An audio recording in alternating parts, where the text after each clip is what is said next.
Hi everyone, welcome back to Creatively Crafted Life. This is Melanie and I am bringing you the next installment in our organization series. And today we're going to focus on stamps. And what I'm going to show you here is my stamp collection, and yes, it's huge. I'm not going to lie. Like I said, I've been stamping and crafting for about 25 years maybe, and I haven't gotten rid of too many things in those 25 years. So what you see here is I have those cube units from IKEA, and within those cubes I have these fridge bins, I have the double-sided ones, and then I have my stamp sets in there, and I'll go into that a little bit closer in just a minute. So I do have a color coding system. We'll talk about that too. And basically at this point, it's not full, right? But this is my dedicated. So I have two of these units. I have this box here. It's stuff that I still have to sort out and figure out. And then that cube over there has some paper that's not really related to stamps, but that has to do with printer paper, etc. Okay, so that is the extent of my stamp collection, and I will bring you over to the table and I'll show you exactly what I'm doing within these bins. Okay, so before we talk about these stamps that are in the fridge bins, I'm going to talk about what I have in this one. So opposite the stamp storage I just showed you, I did have one other bin, which I did not highlight, and that's this one. And the reason why is because it's a combination of stamps and dies, and that's going to change, I think, in the next little while, because this bin is starting to get full. So what I think I'm going to do is I'm going to pull the stamps out, put them in their own container, and move that over to where all my other stamp storage is. The reason why I have this other bin is because there are some larger stamps out there that don't quite fit in the fridge bins that I was using for the other ones. So an example would be, this is a Simon Says stamp background, stamp abstract triangles, for instance. It doesn't fit, right? It's pretty squishy. So what I do in this case is I actually don't put these in pockets. I just leave them on the sheet that they come with, and I just label them, and we'll talk about labeling in another session. And then the other ones that don't fit in there are these jumbo stamp sets, like from Altenew. They have a lot of these large ones, and I know that there's stamp envelopes now, or pocket envelopes now, that will fit these. At the time, I don't, well actually right now I don't own them, so I was using these sleeves from Daiso that I got. They were the B5 size. They're pretty thin, so I think I will probably switch them over, but in the meantime they've been working fine. They don't come with a lip or anything like that, and then I just insert the paper just so that you can see the images a little bit more. So that's what I store over here in the two sectioned fridge bins, right? That's what this is. I store by category, so you can see that this is blue and it's got the word kids on here. So I know that in my blue section I have a subsection for kids, a subsection for shapes, for borders and backgrounds, and for travel. That's kind of how I think about stamps. So if theme works for you, if that's how you think when you're going to create a card or work on a scrapbook page, oh, I need a travel stamp, then that might be this might be an option for you. I know other people will file or sort by manufacturer, and if you're good at remembering who manufactured what, then that would be a different way of filing them. The reason why I do it this way, like I said, is because I tend to think more along the lines of, oh, I need a flower, or oh, this is a kid's card, or I need a sentiment, that kind of thing. And I have an inventory of all of these by manufacturer, that if I say, oh, you know, I really want to use Altenew's Winter Rose, and I don't know where it is, I can look it up in there and it'll tell me exactly where we're at. So we're going to talk more about my inventorying system and how anal I am about that. And you may even think it's a little excessive, but it works for me.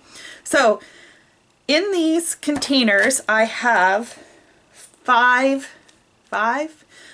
different types of pockets slash methods of storing. Okay, so the very first one are these DVD cases, and I think you can actually get these like from Simon Says Stamp as designated as stamp pockets or die pockets.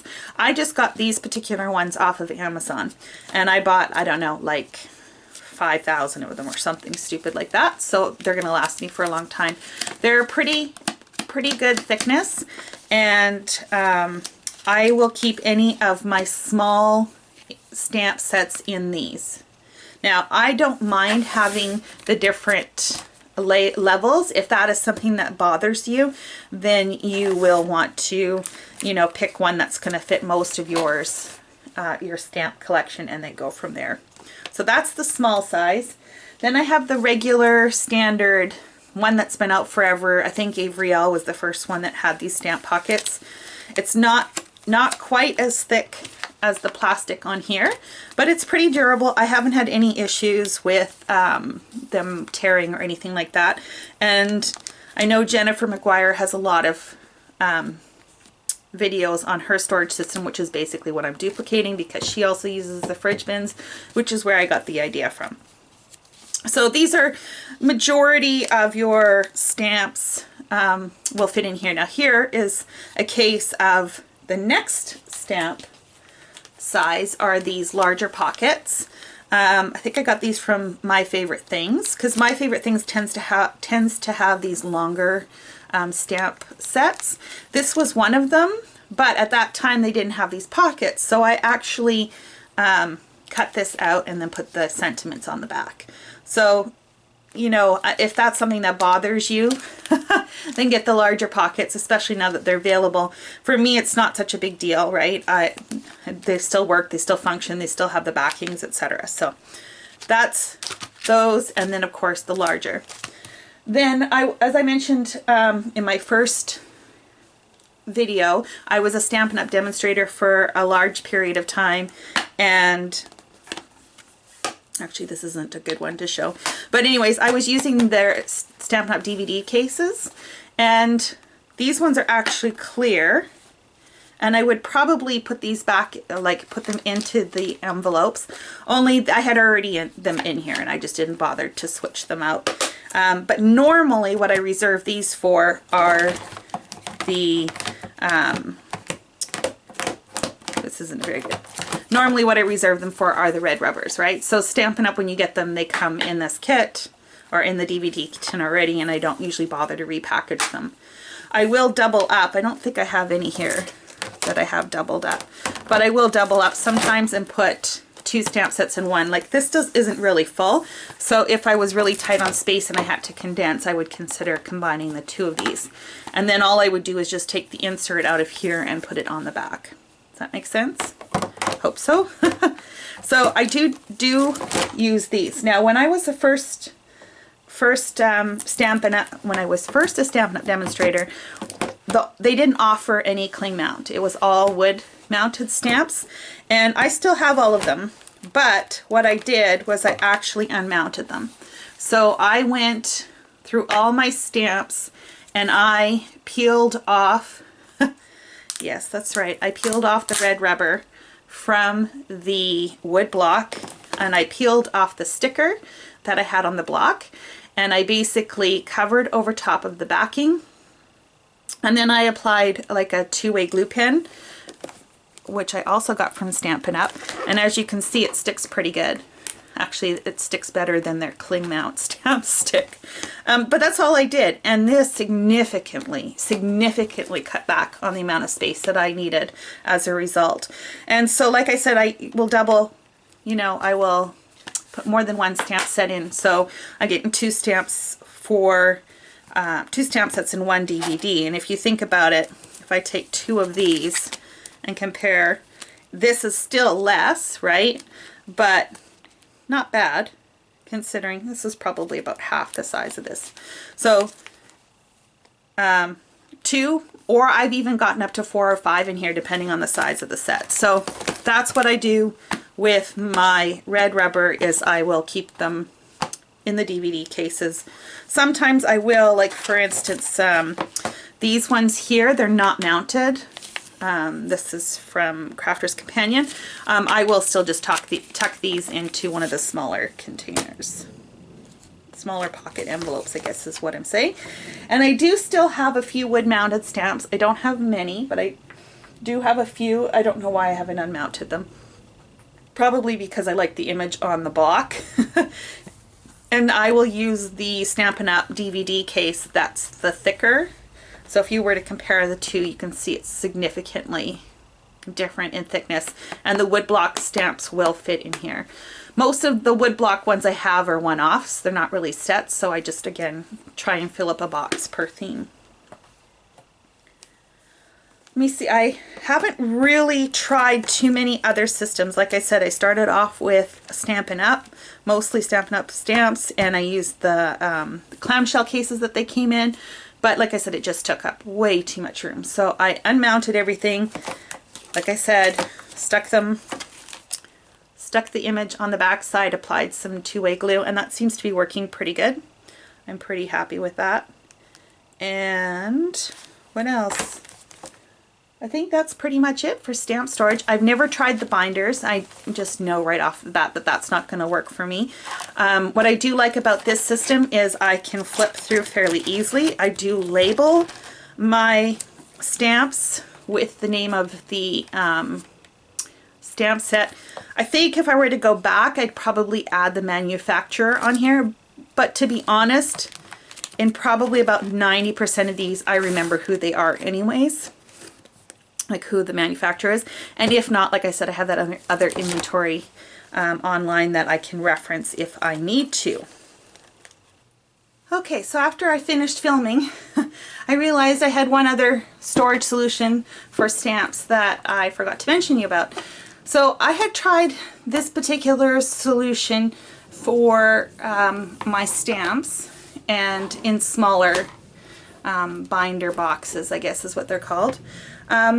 And it didn't work for me, but I do like it for these particular stamps. Now, these particular stamps are from Art Impressions, and they're watercolor images. So what I have done is all the stamp sets that I have, and I have to add these to the rings as well, is I've got all the images here, and then what I've done on these very thick coated sheets, I have mounted all the different images. And the reason why I feel this works as opposed to the other ones is because these all interconnect. So you can use every single image with one other one, with another set. So the way they're designed is so that they will work together. And to me, rather than pulling out 10 or 11 boxes, I've got everything here that I would possibly need. And so that's what these ones are. And then I also have some of the project series instructions, and I just put these on page protectors which fit within the standard 3-ring hole, and I've just included that in here as well. So if you have a collection of stamps like the Art Impression, this may be something that works for you. And it's like a box, so there is security in that if something were to fall off, they would be contained within the box as opposed to just a regular binder. There's no page protector, so I don't have to slide things in and out. It's very convenient to peel off the image that I want and peel it back on. The only thing I'm not too sure about is how do I know that all the images are here and that I haven't misplaced them. So like I said, I do keep these here, which have examples of all the images that I have, but I may come up with some sort of numbering system yet for this. Maybe put a number on the back with like a Sharpie pen or something, and then a number on here so I know exactly where to find them. But that's for another day and is not in place at this moment. But I did want to share this with you in case you are, or in case you have a similar collection and need a solution. This one works really well for those types of stamps. Yeah, so that's what I do, and I'd love to hear what you guys do, if you do something similar, or if you have some other ideas, please share in the comments below so that we can see what you're doing. And until next time, happy crafting.